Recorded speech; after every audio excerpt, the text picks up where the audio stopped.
Alright, so, Crisis on Infinite Earths Part 5, the last part. Let's talk about it. Picking up, we left off with, Oliver, creating a new universe, and everything goes white. They defeated the Anti-Monitor, or so they thought. Everything goes white. When this episode starts, Supergirl wakes up on her couch and nearly kills her sister when Alex spooks her. And she gets a call from Nia. Supergirl is confused. She gets a call from Nia, saying she's gonna miss the ceremony. So she super speeds down there, and it's a ceremony to give Lex Luthor the Nobel Peace Prize. Now, I've heard people say, oh, so Lex used the Book of Destiny to give himself the Nobel Peace Prize. I don't think that's how it worked. He had one page of the Book of Destiny. I don't think he could do anything with one page, especially when the whole thing was going. I think that's just how this new world worked. And at first I'm like, so they're representing, according to what this Earth is now, Lex Luthor is a good guy. He's the boss of the DEA. LexCorp is still a thing. And I guess Nina is one of Supergirl's biggest supporters, along with Lex. Just change. I don't understand that kind of change to the story, especially with the story they've been representing with Lena on Supergirl thus far. But yeah, and then John says, we're the only ones that remember because we're Paragons. And then we get an alert that something's going down at the docks, and it's Weather Witch. Wait a minute, you may be asking.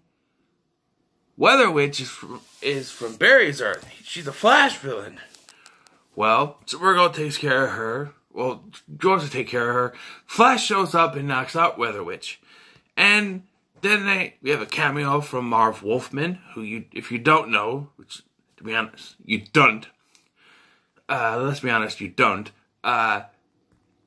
Was the man who wrote Crisis on Infinite Earths in the comic books. So he has a cameo, and this is where it's revealed that in this world now, Superman and Flash, or Supergirl and Flash, same thing, exist in the same world. Argo's up there in the sky. National City is now across the way from Central City, which is a nod to the movies, just like the Ezra Miller Flash in the last one. And yeah, so everything is different now. We will later find out that all of the main heroes from the main CW shows now exist on the same Earth. Flash, Legends, Supergirl, Black Lightning, Batwoman. Everyone exists on the same Earth. But it's not the only Earth. We'll get to that later, because they do stretch out the multiverse. There is still a multiverse. We'll get to that later. Now, the Paragons are the only ones that remember this new Earth. And I felt like that could have been something to be explored within their respective shows. Now, I know that they don't show everybody getting their memories back, especially since Cisco was not even in this episode at all, which, along with Laurel, I felt like they needed to be in the crossover more. Like I said in the last one, Laurel was with Oliver through most of the journeys of Season 8 thus far. Why she's not in, except for one little cameo from Earth 1 Laurel in the last one, she's like not in Crisis at all. Cisco's in a couple parts, I think. May even just be the Flash one. I don't know. He shows up maybe in the Flash part. I felt like he could have been useful here. I mean, they have Caitlin. But are they going to do something with Cisco where he doesn't remember anything else? Or are they going to have him get his memory back? And what's more, in this new version, is he going to have powers or not? I'll have to watch The Flash to find out. And how affected is the world now that everything has changed? Like, I know that part of Supergirl's, story has been changed. If, as they say it is, Lena is now a big supporter of Supergirl, then the whole story where she hates Supergirl now was kind of thrown out the window. I understand they're going to retcon some things, and they have. At least a couple of things that I've seen. But it just, it's confusing how they're going to continue. Like, nothing is really the way it was when it started. Especially with,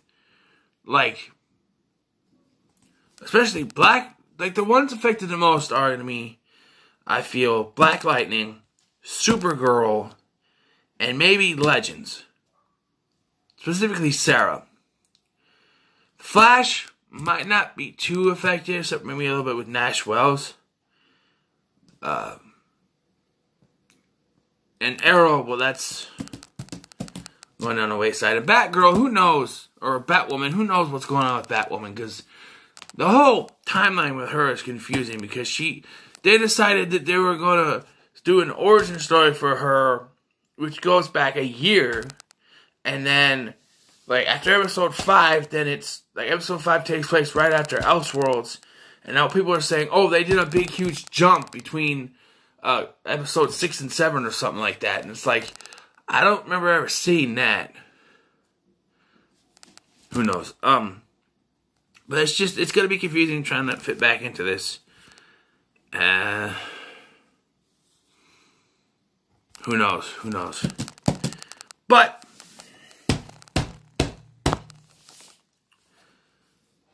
we continue. So, after finding out, Ray gets his memory back, Sarah goes to Ray, Zod shows up, gets his memory back. He gets his memory back to almost everyone. She goes to the Arrow bunker to find Oliver. His suit's not there, he's not there. And they even bring it up later, and I thought about this, I'm like, well, if it's a whole new world, then why can't Oliver still be alive? And then they bring it up, and they say, maybe that was the price. Maybe he sacrificed himself for this world to be around, so he's not around.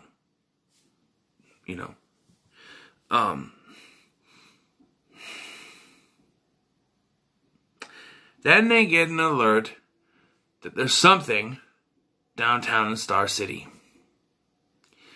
And it is the greatest cameo in the Crisis on Infinite Earths.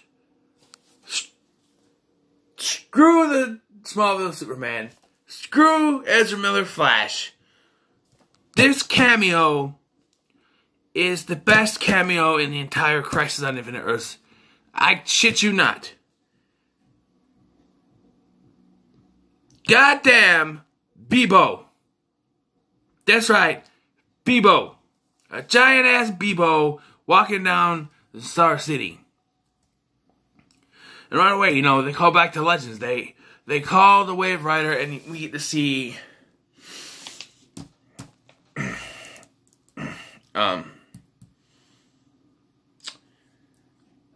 Nate and Ava on the Wave Rider, and they asked about Berad's totem, if he still has the totem. Here's the thing, though. Of other things that have been changed,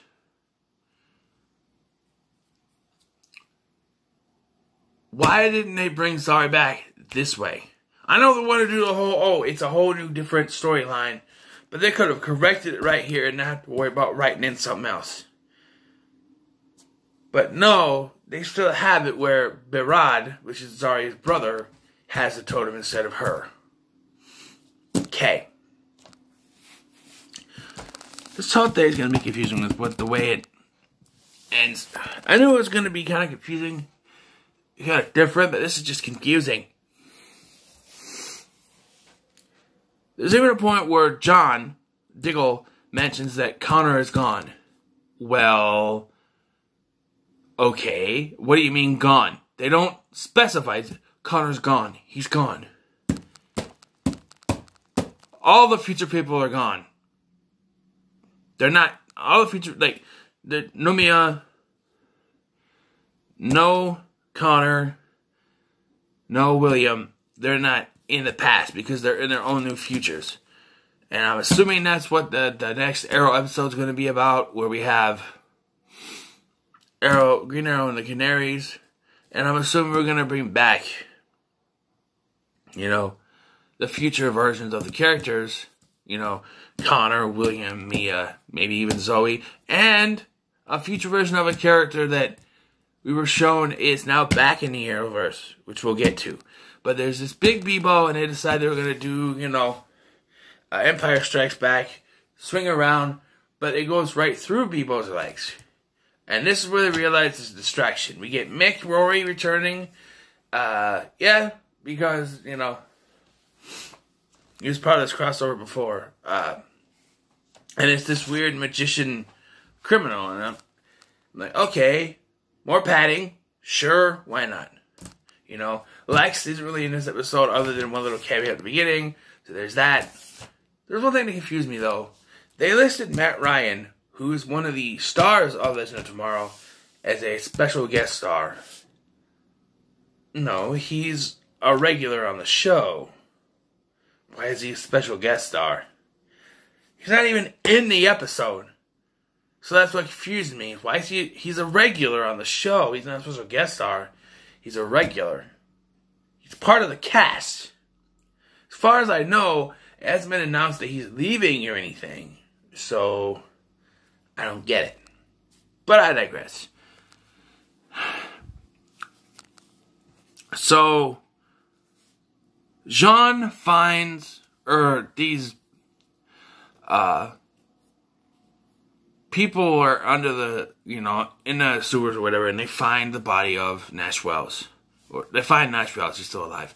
Jean brings him to Star Labs, and he touches, he brings Caitlin's memories back, and then Nash wakes up, and he's ready to leave. He doesn't remember anything, and then he touches Nash's head, and he remembers everything. He apologizes. I'm so sorry.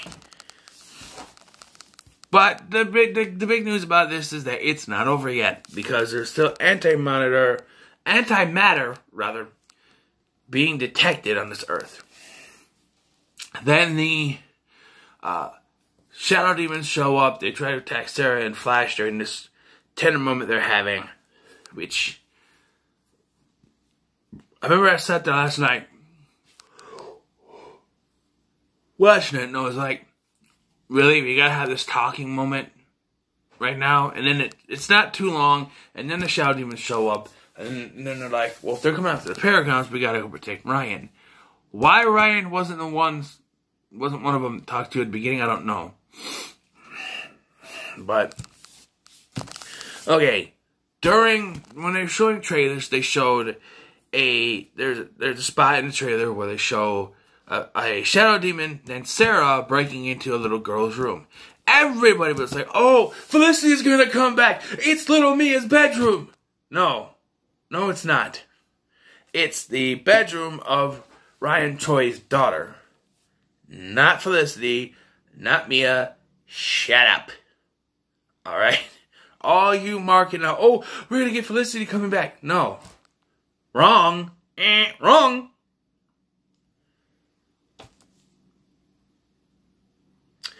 Because I remember people, oh, it's going to be me. I'm like, no, it can't be. Because Felicity's only shot something for the finale.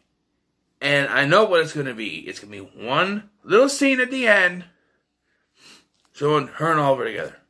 And that's a little bit confusing too, because in this new world, we saw at the end of season 7 of Arrow, that Felicity goes into this little portal with the monitor. Problem number 1. We never see the monitor again. As far as we know, the monitor is still dead. And that's one of the things that kind of confuses me is if the Anti-Monitor can come back, and everything has been reset in some way, why isn't the Monitor back? Why hasn't he shown up to help a little bit? Where is he? Is he just sitting back and watching this unfold?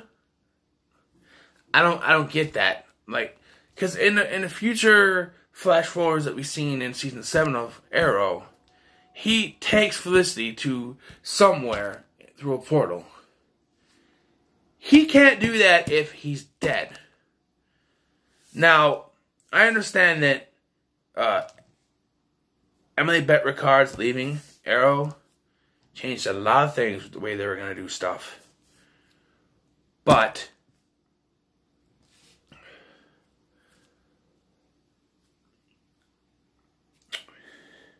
I know it's just going to be confusing. We got 2 more episodes of Arrow left. One's the backdoor pilot for the spin-off, and the other one's the big finale.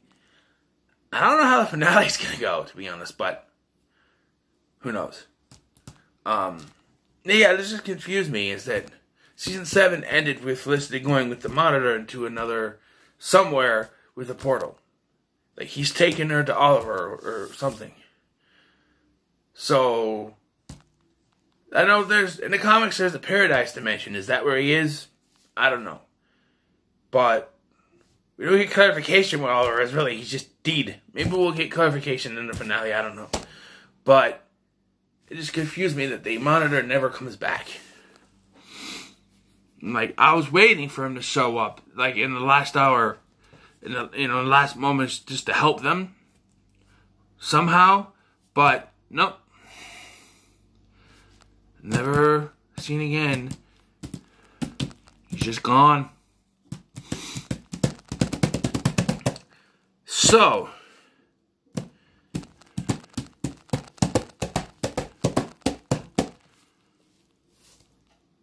let's finish this up, shall we?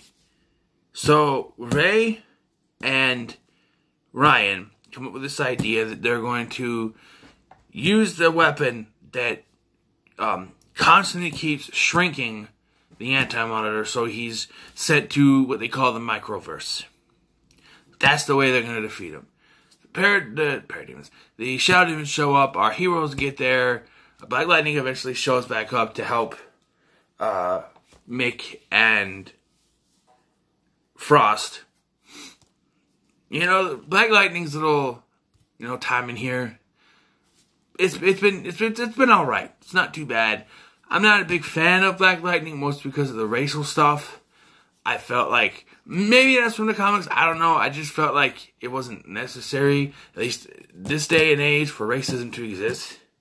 So I kind of stopped watching after a while. I watched half of season 1, and I was like, I can't watch this anymore. I'm sick of it. I'm sick of the racism, I can't do it anymore. So I stopped watching. And, well, I'm still not going to watch. I know it's probably going to be more connected to the Arrowverse now, but unless they drastically change the tone of their show, I don't have any interest. Sorry. But, yeah, he's been decent in this. I even popped for his comeback when Frost and Frost and Mick are arguing. All of a sudden there's lightning coming on. I go, yeah, baby. I was waiting for him to pop up again, because he's got to show up again. I knew he was going to show up again. So they use that weapon on Anti-Monitor. He shrinks down. And everybody's, back together or whatever. We get a few scenes. They kind of show us the future of the Arrowverse, though, it's somewhat. They show Diggle and Lila in their living room. JJ, John Jr., he's coloring or something down on the table. And then a little girl pops up behind them. And he says, Sarah. I'm like, oh, so now Sarah, if you don't know, originally Diggle and Lila had a daughter named Sarah. When the Flash, when they did the Flashpoint storyline in season 3 of the Flash, he went back to save his mom, and then he had to change things. Some things changed, and instead of a daughter, Diggle had a son. Now they've got both. They got JJ, and they've got Sarah. I'm hoping to have a future version of Sarah in the Green Arrow and the Canaries type show. Who knows? Superman is flying around, and he gets a call from Lois, who says that his boys, she needs help with his boys. So now they've got 2 sons. Now their upcoming Superman and Lois show is supposed to be like a super kids show, and it was rumored it was going to be like Superman's son, like Superboy and Damian Wayne Robin. But now there's going to be 2 super kids, super twins.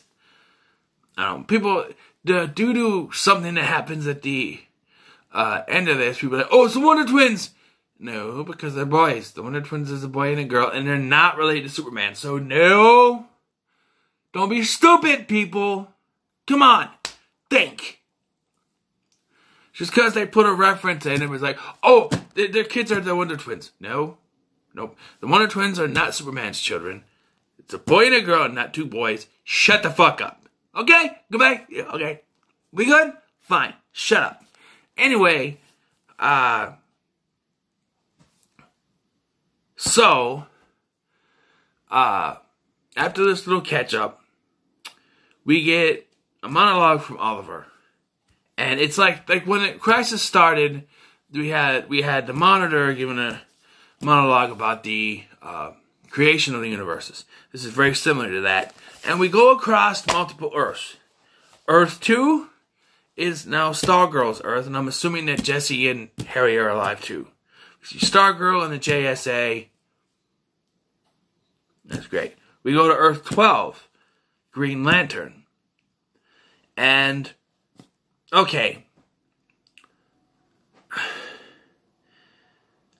Right away, someone said, oh, it's just footage from the Green Lantern movie from 2011. I'm like, no, it's foreshadowing for the Green Lantern show on HBO Max.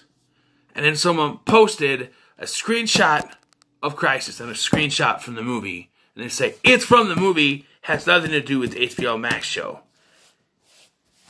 Okay. It is from the movie, but it is also foreshadowing the HBO Max show that's supposed to be connected to the Arrowverse. So, we're both right. Alright, those of you saying it's just from the movie, has nothing to do with the rest of the Arrowverse, just an Easter egg. No, it has something to do with the HBO Max show. They just didn't have time to film anything because they're still in the process of production and stuff like that. So they just used stuff from the movie because it's easier to do. And to be honest, if they had shown Ryan Reynolds, I probably would have jumped out my goddamn window. So it's a good thing they didn't do that. But they just showed Oa and the Guardian and stuff like that. Basic stuff. Foreshadowing the HBO Max show. Yes, it's from the 2011 movie, but it is foreshadowing the HBO Max show. Okay? We go to Earth 19. We see Swamp Thing, which people are like, oh, why they put Swamp Thing in it? That show's not coming back. How do you know? How do you know they're not planning on bringing it back at HBO Max? Who knows? They showed it in there. Something's got to be going on, right? Earth 9, Titans, stock footage. Earth 21, Doom Patrol. Those of you who don't know, the Doom Patrol in the Doom Patrol TV show is not the same Doom Patrol they meet on Titans. It's different. I still don't understand why they have Cyborg on Doom Patrol and not Titans when he's supposed to be on Titans, but who knows. Earth 96, the KC Superman, Kingdom Come Superman, no longer the Kingdom Come Superman. He's regular Superman, and I love what they did with him. You know me, I just reviewed all the Superman movies, and this was the ultimate Superman nod. Brandon Routh, the Superman, comes flying out of the Earth. He looks at the camera. He smiles, just like the Christopher Reeve Superman, and then flies away. Perfect. Now we got the end. Earth 1 is no longer Earth 1, it's Earth Prime. Which, I feel like they should have called it Earth Prime to begin with, not Earth 1. Earth Prime. It's the Prime Earth. It's the number 1. It's Earth 1, it's the Prime Earth, Earth Prime Run. Yeah. And we get the we get a memorial service for Oliver. You know, you have Flash, Sarah, and Kara talking about him. And then Kara lights this arrow vigil thing. And then Black Lightning comments why they're using a condemned building. It's not a condemned building. It's an old Star Labs storage facility, which they could use for their... Which they've already established this in the previous crossover, the Alien one, right? But I guess they gotta redo it because of the New Earth or something. And then they show the Justice League table. Each has a chair with a specific character's logo on it. There's Martian Manhunter, Black Lightning, Batwoman, Superman, Supergirl, Flash, White Canary, and even one for Oliver, even though he's not going to be able to use it. Unless they have Mia come back from the future, who knows? She could use it. But, yeah, and they sit down, and this music starts playing, and then we hear a crash and monkey sounds. I'm like, what? And then it cuts to a cage. They're like, we need to call pest control. It cuts to a cage, and on the cage, there is a little name tag that says Gleek. If you don't know, Gleek is the pet of the Wonder Twins. That's what everybody is like, oh, the Superman's kids are the Wonder Twins. No. No. And, you know, maybe they're going to try to do some kind of spin-off with them. I don't know. Maybe it's just an Easter egg. We don't actually see the monkey. We just see the name tag. But what got me hyped, what made me pop, was the music they played during this. Dun-dun-na, ba-ba-na, dun-dun-na, ba-ba-na, ba-ba-ba-ba. We don't know. That's the theme song from the Super Friends animated TV show from back in the 70s. A show I grew up with. So right away, I was like, oh my God. I became a kid again. And then I felt old. But yeah. And that's how it ends. I'm just like... So, the one thing I thought one thing I've been thinking about coming out of this is that any of the fallout from the worlds, you know, merging, specific superhero worlds like Black Lightning's world and Supergirl's world and the regular Earth 1, fusing together from Earth Prime will be dealt with on the respective shows, because there's barely any fallout from this in this version. And I doubt Arrow will deal with anything maybe in the future, which I hear is supposed to be drastically different. Fine. But, who knows?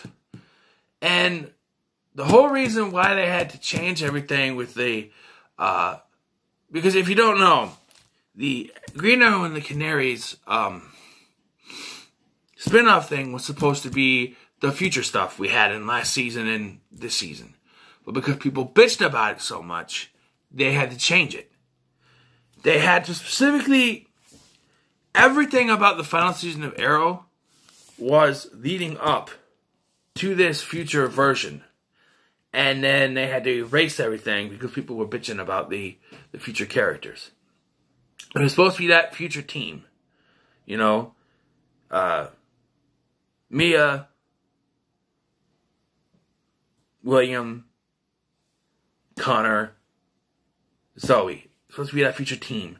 But people kept bitching. And so they had to change everything. I hope they still have that team there.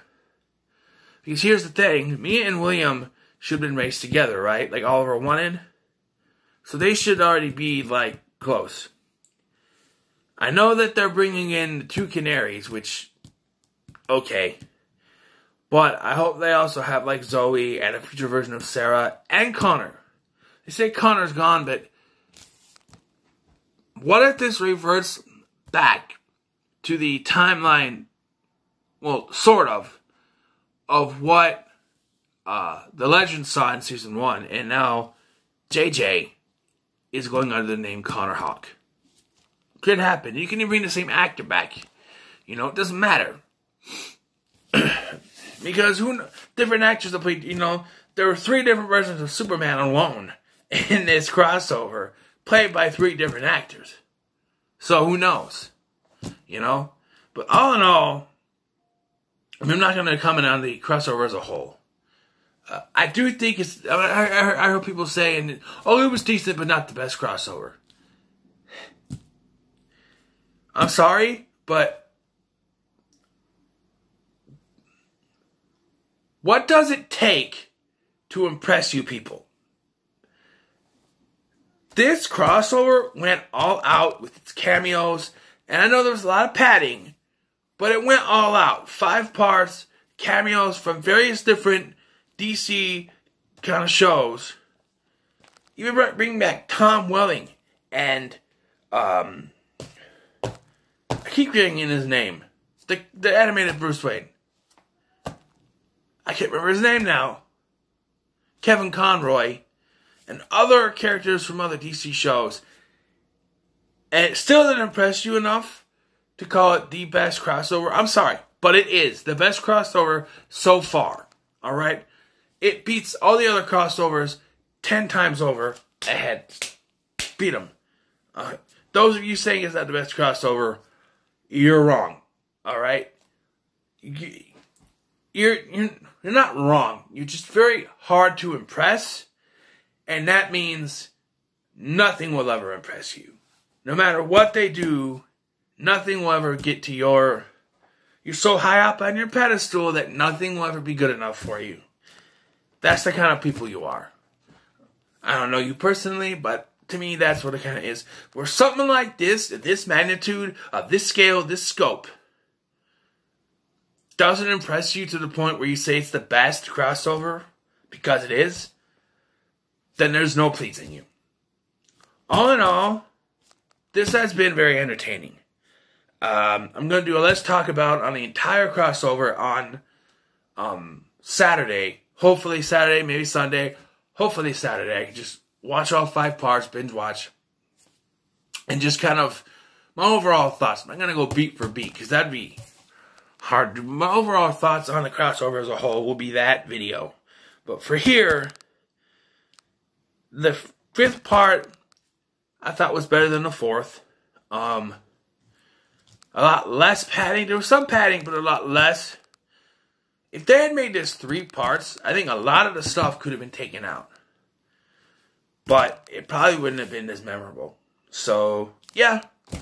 So what are your thoughts on Crisis on Infinite Earths Part 5? Leave them in the comments below. Like, share, and subscribe, and I'll see you.